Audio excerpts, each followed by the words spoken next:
నీలాచల నివాసాయ నిత్యాయ పరమాత్మనే బలభద్ర సుభద్రాభ్యాం జగన్నాథాయ తే నమః. ఎన్నో రహస్యాలకు నిలయాలు మన దేవాలయాలు. వాటిలో ఒక గొప్ప ఆలయం, సాక్షాత్తు శ్రీకృష్ణ పరమాత్మని యొక్క హృదయాన్ని కలిగి ఉన్నటువంటి అద్భుతమైన పూరి జగన్నాథుని ఆలయం గురించి ఇవాల్టి మన పురాణములో అంటే మన కథలలో తెలుసుకుందాం. అందరూ బ్రహ్మ పదార్థం అంటారు కదా, అది పూరి జగన్నాథుని ఆలయంలో ఉందంటారు కదా, అదంటే ఏమిటి అని చాలామంది దానికి సంబంధించి ఎంతో రీసెర్చ్లు చేస్తూ ఉన్నారు. అయితే కొన్ని నిజాలు దాని గురించి బయటపడడం జరిగింది. ఎన్ని పుకార్లున్నా కూడా పుకార్లన్నీ పక్కన పెట్టేసి కొన్ని నిజాలైతే గనక అందరికీ వినిపిస్తూ ఉన్నాయి. పూరిలో నవ కళేబర యాత్ర అని చెప్పి అధిక ఆషాఢ మాసంలో జరుగుతుందన్నమాట. జగన్నాథుడు, బలభద్రుడు, సుభద్రాదేవి, సుదర్శనుడు ఈ 4 విగ్రహాల స్థానంలోకి కొత్త విగ్రహమూర్తులను తీసుకొచ్చేటువంటి కార్యక్రమం అది. అప్పుడు పాత మూర్తుల్లో ఉన్నటువంటి బ్రహ్మ పదార్థాన్ని కొత్త మూర్తుల్లోనికి బదిలీ చేస్తారనమాట. ఈ పాత మూర్తుల్ని ఒకచోట భూస్థాపితం చేసి అంత్యేష్టి నిర్వహిస్తారు. అదే నవ కళేబర యాత్ర. అధిక ఆషాఢ మాసం, ఆ మాసంలో అమావాస్య రోజు, అందులోనూ అర్ధరాత్రి 12 గంటలకు ఆలయంలోనూ పూరీ నగరంలో ఉన్నటువంటి దీపాలన్నింటినీ కూడా ఆర్పి ఒక 4 వ్యక్తులు, వారిలో ఒకరు పెద్దాయన మహావృద్ధుడు ఉంటారు, మిగతా 3.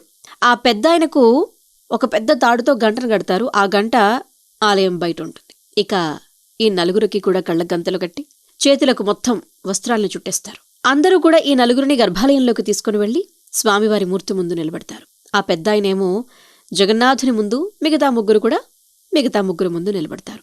వారికి అందుబాటులోని నూతన విగ్రహాలు కూడా అక్కడే ఉంటాయన్నమాట. అయితే ఎన్నుకోబడ్డ వంశపారంపర్యంగా మాత్రమే ఈ కార్యక్రమాన్ని నిర్వహిస్తారట. ఎవరైతే పెద్దాయన్ని మనం వృద్ధులున్నారు అనుకుంటున్నామో వారిని. ఒక్కసారి అధిక ఆషాఢ మాసంలో అమావాస్య రోజు ఈ కార్యక్రమాన్ని చేసినటువంటి ఆయన మరో అధిక ఆషాఢ మాసం వచ్చేసరికి ఉండరనమాట. అలా ఎంతవరకు జరగలేదట. అయితే 4 లోపలికి వెళతారు.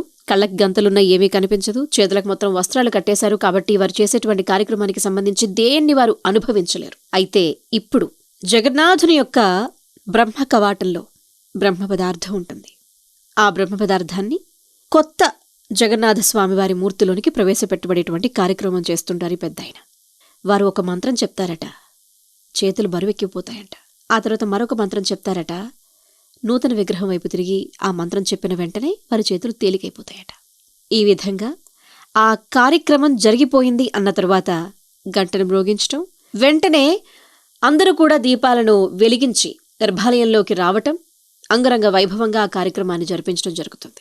ఈ గొప్ప విశేష నవకళేబర యాత్రలో భాగంగా పురాతన జగన్నాథ స్వామివారు, బలభద్ర, సుదర్శన, సుభద్రాదేవికి సంబంధించి 4 కూడా ఎన్ని వస్త్రాలనైతే అంతవరకు ఉపయోగించారో వాటిలో కావలసినన్ని వారికి ధరింపజేసేస్తారట. అయితే స్వామివారి యొక్క బ్రహ్మ కవాటంలో బ్రహ్మ పదార్థాన్ని పెట్టేటువంటి సమయంలో వారు తులసిని, గంధాన్ని ఇలా ఎన్నింటినో ఉపయోగిస్తారు.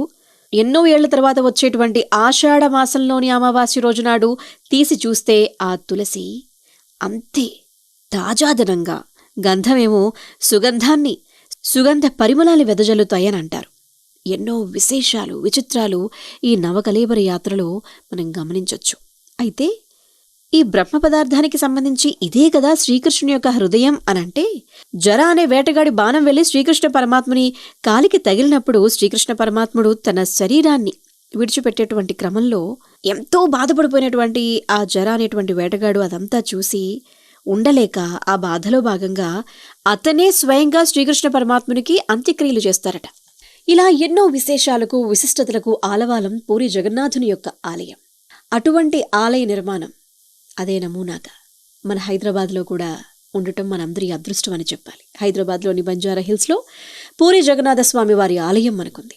ఆలయంలోకి అడుగుపెట్టిన వెంటనే పరమేశ్వరుడు, వినాయకుడు, దుర్గాదేవి, ఆంజనేయ స్వామి, నవగ్రహాలు వీళ్ళందరినీ కూడా సందర్శించుకొని ఒక ప్రదక్షిణ కావించుకొని గర్భాలయంలో అడుగు పెడితే జగన్నాథుని దర్శనం జరుగుతుంది. ఆ స్వామి ఆశీస్సులు మనందరిపై ఉండాలని కోరుకుందాం.